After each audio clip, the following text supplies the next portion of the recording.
how was your flight? It was very fine. Very good. Very good. We flew over the clouds. Over the clouds. Over the clouds. 9,000 feet high. Have a nice time in Sofia and Bulgaria.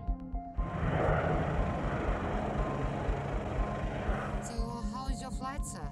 Oh, fine. We have a nice flight from Sofia to here in flight level 270, and the weather was good.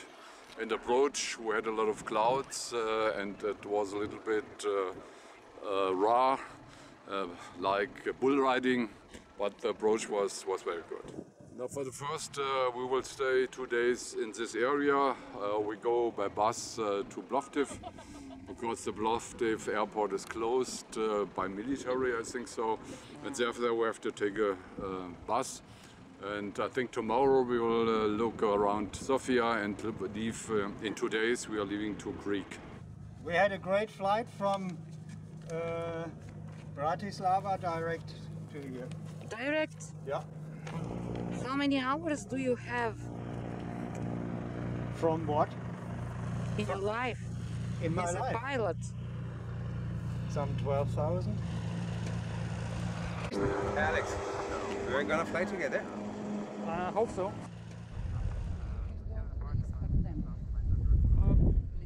It depends. If you follow a flight plan, you can do the pattern. So either left or right. If it's right, then you're above the city. It's no problem. Okay. You can do it. But in most cases, they I give left. I tell them what we want to do.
Slightly, don't slam it. Okay.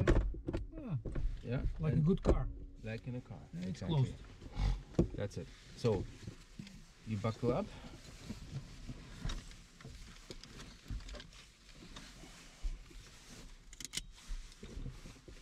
Battery 2, please, if you don't mind.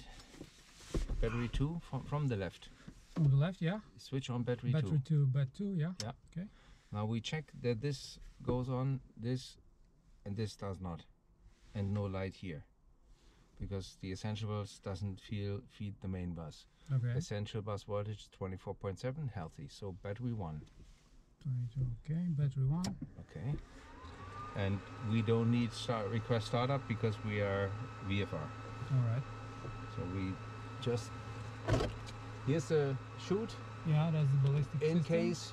In case of any problem, we can use this out of, say, 600 feet above the ground. Okay. In case of any evacuation is needed, we've got 2 doors, 2 emergency escape doors. Just lifting the handle, it's gonna go out. Here is a hammer to break the window if in case we're upside down. This is like our pre-flight emergency briefing, right? Exactly, this is what I'm doing. You put your hand here, your thumb there, ready for switching the boost pump to boost. The boost pump. As soon as you start cranking, you put boost, and as soon as the propeller picks up speed, we retard the power lever. Crank, Now? crank, boost. Stay cranking, stay cranking. Okay. My fault. So now release.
How large is the storage space in the back?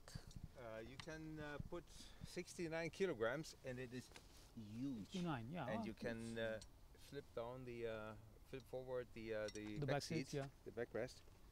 So there's plenty of space. You see lots of stuff. I'm having spare wheels and everything for the kids.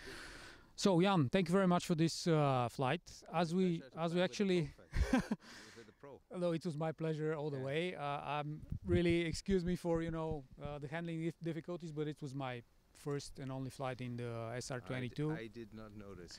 But I enjoyed it really, really, really much. It's a perfect aircraft. This one is the latest generation, this G6, right?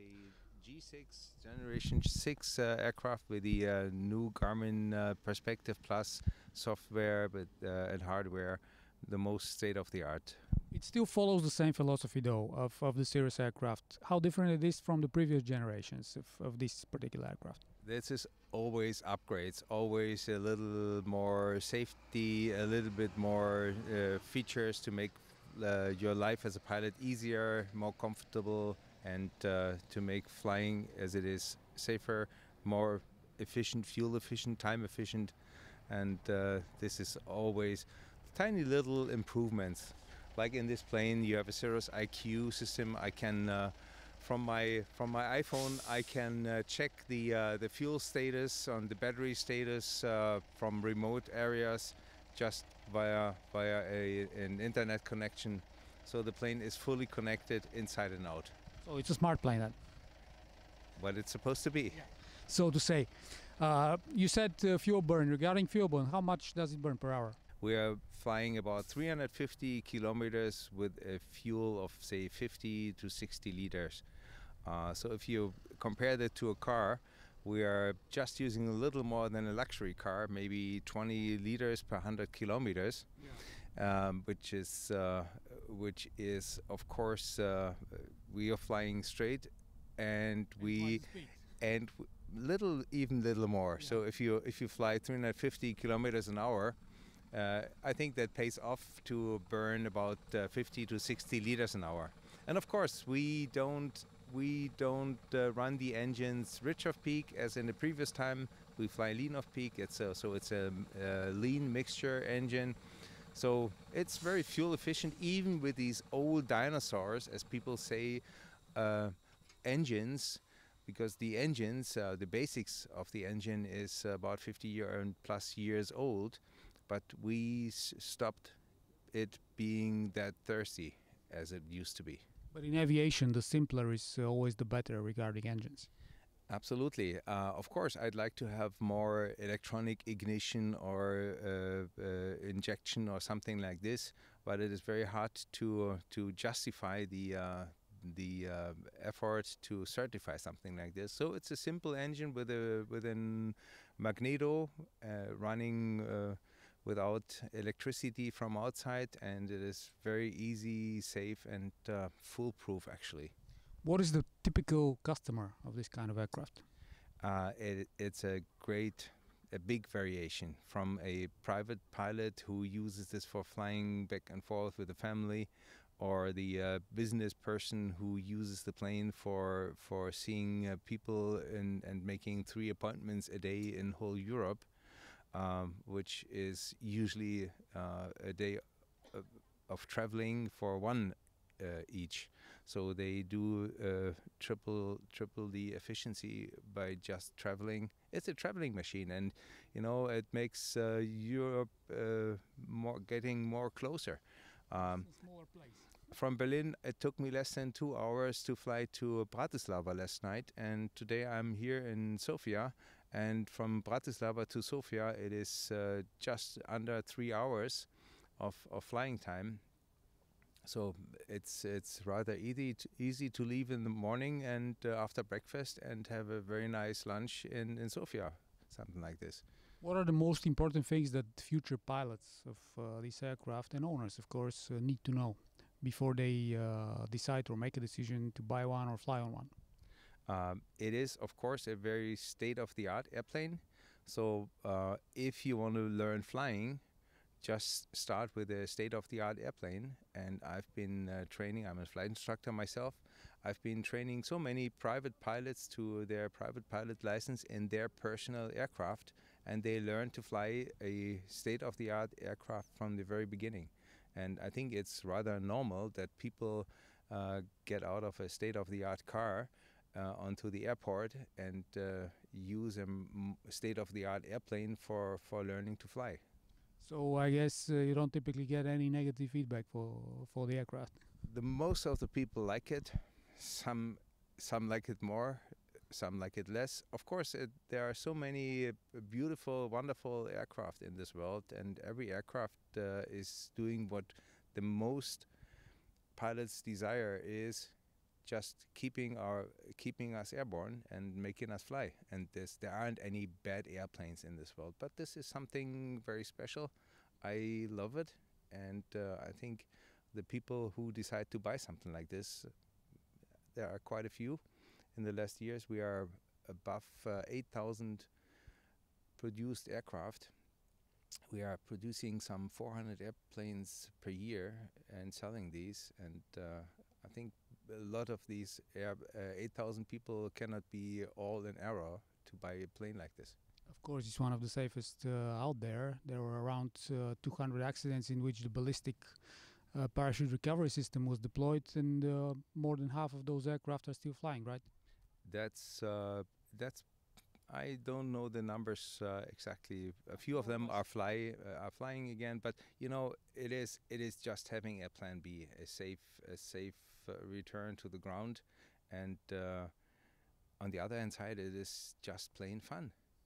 It's fun to fly around and take your family, go places, and enjoy the Cirrus life.